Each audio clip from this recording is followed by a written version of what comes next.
Welcome back to my channel.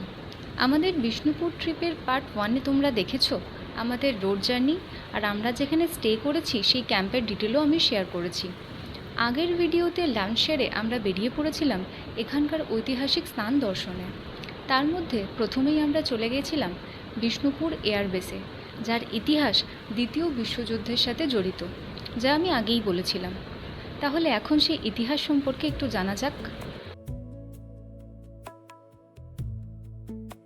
দ্বিতীয় বিশ্বযুদ্ধের সময় অর্থাৎ 1942 থেকে 43 খ্রিস্টাব্দে ব্রিটিশ ও মার্কিন বাহিনীর দ্বারা নির্মিত একটি গোপন ও কৌশলগত বিমান ঘাঁটি ছিল এই বিষ্ণুপুর এয়ারবেস, যা স্থানীয়ভাবে পিয়ারডোবা এয়ারফিল্ড বা বাসুদেবপুর চাতাল নামেও পরিচিত। বাঁকুড়ার জয়পুর জঙ্গলের মাঝে অবস্থিত এই ঘাঁটিটি তৎকালীন জাপানি আক্রমণ থেকে চীন ও ভারতকে রক্ষা করার জন্য অত্যন্ত গুরুত্বপূর্ণ ভূমিকা পালন করেছিল।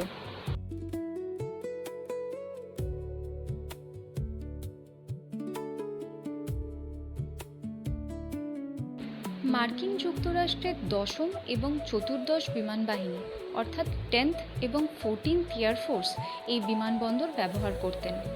এখানে প্রধানত B-24 লিবারেটর বোমারু বিমান এবং F-5 লাইটনিং রিকনেসেন্স বিমান পরিচালিত হতো।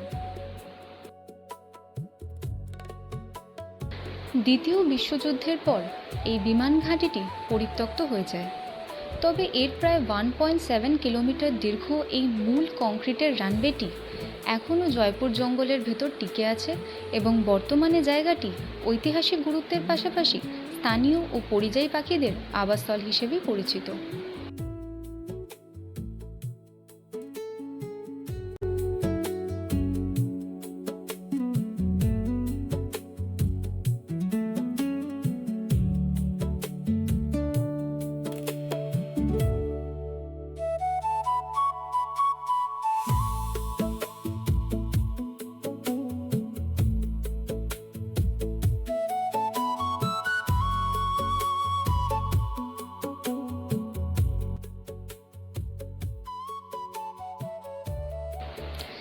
কিছুটা সময় এখানে কাটানোর পর আমরা বেরিয়ে পড়লাম এখানকার স্থাপত্য শৈলীর অন্যতম নিদর্শন পোড়ামাটির মন্দিরগুলি দর্শনে।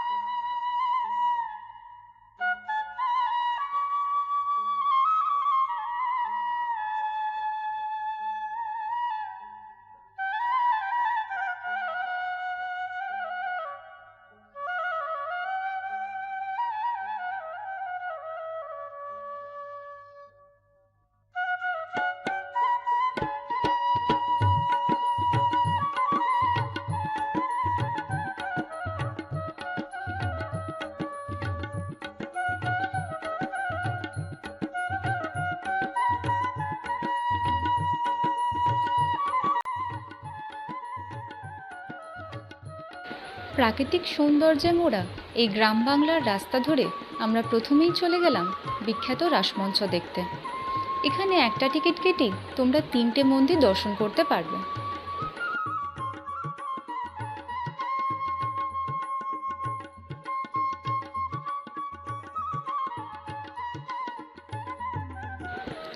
রাসমঞ্চ বিষ্ণুপুর শহরের একটি পুরাতাত্ত্বিক স্থাপনা। মল্ল রাজা বীরহাম্বীর আনুমানিক 1600 খ্রিস্টাব্দে এই মঞ্চটি নির্মাণ করেন। বৈষ্ণব রাস উৎসবের সময় বিষ্ণুপুরের যাবতীয় রাধাকৃষ্ণ বিগ্রহ এখানে জনসাধারণের দর্শনের জন্য আনা হতো। 1600 থেকে 1932 সাল পর্যন্ত এখানে রাস উৎসব আয়োজিত হয়েছে। বর্তমানে অবশ্য এখানে আর উৎসব হয় না।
ছিন্নমস্তা মন্দিরটি এখানকার অত্যন্ত জাগ্রত ও পবিত্র শক্তিপীঠ। প্রায় 100 বছরের পুরানো এবং সম্প্রতি সংস্কারকৃত এই মন্দিরটি বিষ্ণুপুরের ঐতিহাসিক দলমদল কামানের কাছে জোর মন্দির যাওয়ার পথেই অবস্থিত। দশমহাবিদ্যার অন্যতম দেবী ছিন্নমস্তা এখানে পূজিত হন, যার রূপ ও ইতিহাস ভক্তদের কাছে অত্যন্ত তাৎপর্যপূর্ণ। এখানকার মন্দিরগুলির মধ্যে অন্যতম হল জোরবাংলা মন্দির। 51তম মল্লরাজ রঘুনাথ সিংহ 1655 সালে এই মন্দিরটি নির্মাণ করেন। দোচালা বা খড়ের চালের কুঁড়েঘরের আদলে তৈরি দুটি কুঠুরি পাশাপাশি জোড়া লাগিয়ে এই মন্দিরটি তৈরি করা হয়েছে। এই বিশেষ স্থাপত্যরীতির জন্যই মন্দিরের নাম জোরবাংলা। মন্দিরের সামনের অংশটি মণ্ডপ এবং পিছনের অংশটি গর্ভগৃহ হিসেবে ব্যবহৃত হতো। এই মন্দিরের প্রধান আকর্ষণ হল এর দেওয়ালের চমৎকার টেরাকোটা বা পোড়ামাটির ভাস্কর্য।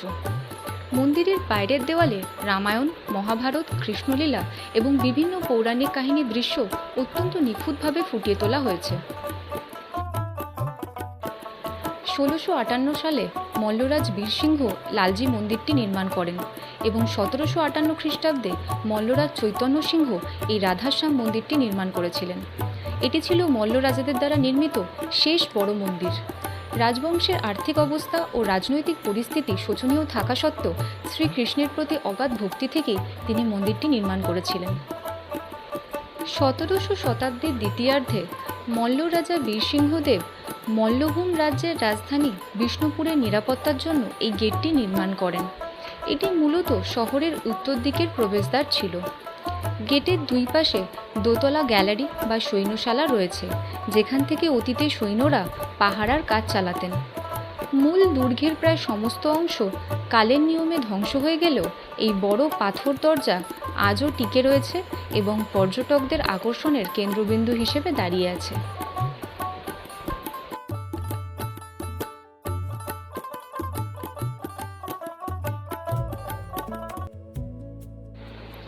যেহেতু ঘন জঙ্গলের রাস্তা পেরিয়ে ক্যাম্পে আসতে হয়, তাই সন্ধে নামার আগেই আমরা ক্যাম্পে ফিরে আসি। রাতে ক্যাম্পের দৃশ্যটা একটু তোমাদের দেখাই।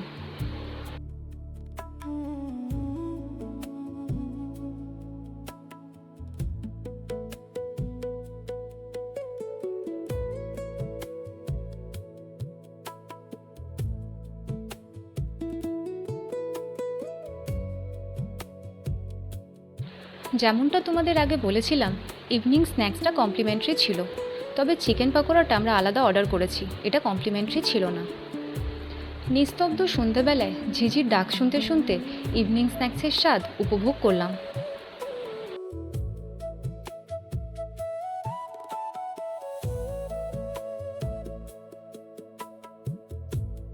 কিছুক্ষণ রেস্ট নেওয়ার পর চলে এলো ডিনার। ডিনারে ছিল রুটি, আলু ভাজা, কষা মাংস আর মিষ্টি। ডিনার সেরে একটু বাইরে টহল দিতে বেরিয়ে যে দৃশ্য চোখে পড়ল সেটা একটু দেখাই। আমরা ডিনার করে এখন বাইরের দৃশ্যটা দেখতে এসেছি। বাইরে হচ্ছে এই দৃশ্য, দূর দূরান্তে কিছু দেখা যাচ্ছে না।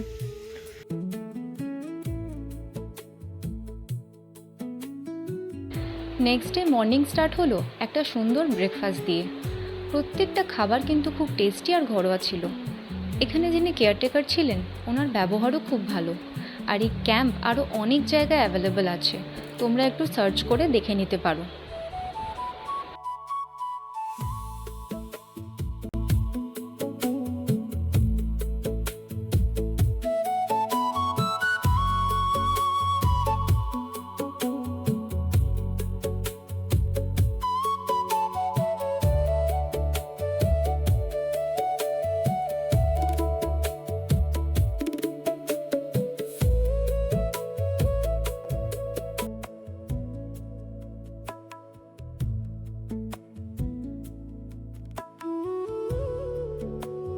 ব্রেকফাস্ট সেরে ব্যাগপত্র গুছিয়ে আমরা রওনা দিলাম বাড়ির দিকে।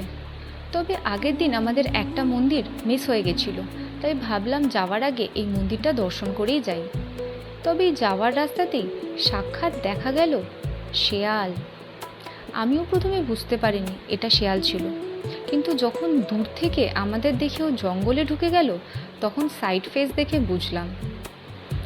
ভিডিওতে হয়তো খুব ক্লিয়ারলি দেখা যাচ্ছে না, তাও আমি দেখানোর চেষ্টা করলাম।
1694 সালে মল্লভূমের 53তম রাজা দুর্জন সিংহদেব তার কুলদেবতা রাধাকৃষ্ণের জন্য এই মন্দিরটি প্রতিষ্ঠা করেন। মন্দিরটি মধ্যযুগীয় বাংলার একরত্ন স্থাপত্যের এক অনন্য নিদর্শন। এই চূড়াটি সাধারণ বাংলা চালা রীতির। একটি 16 মিটার বড় বর্গাকার বেদির ওপর মন্দিরটি অবস্থিত এবং এর চারপাশ জুড়ে আচ্ছাদিত বারান্দাও রয়েছে। মন্দিরের বাইরের দেওয়ালে পোড়ামাটির সূক্ষ্ম শিল্পকর্মে রামায়ণ, মহাভারত এবং কৃষ্ণলীলার নানা পৌরাণিক কাহিনী খোদাই করা আছে। এত সূক্ষ্ম এবং নিপুণ কারুকার্য দেখে আমি মুগ্ধ। এই মন্দির দর্শন না করে যদি চলে যেতাম তাহলে বিষ্ণুপুর আসাটাই বৃথা হতো।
এখানে একটা সুন্দর দৃশ্য চোখে ধরা দিল।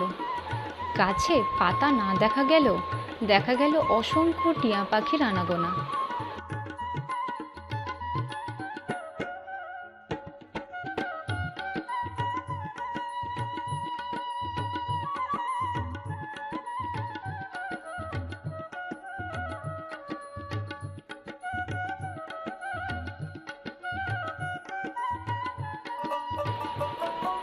ফেরার পথে এখানে মার্কেটটা একটু ঘুরে দেখলাম আর এখানকার বিখ্যাত পোড়ামাটির কয়েকটা জিনিস কিনে বাড়ি ফিরলাম।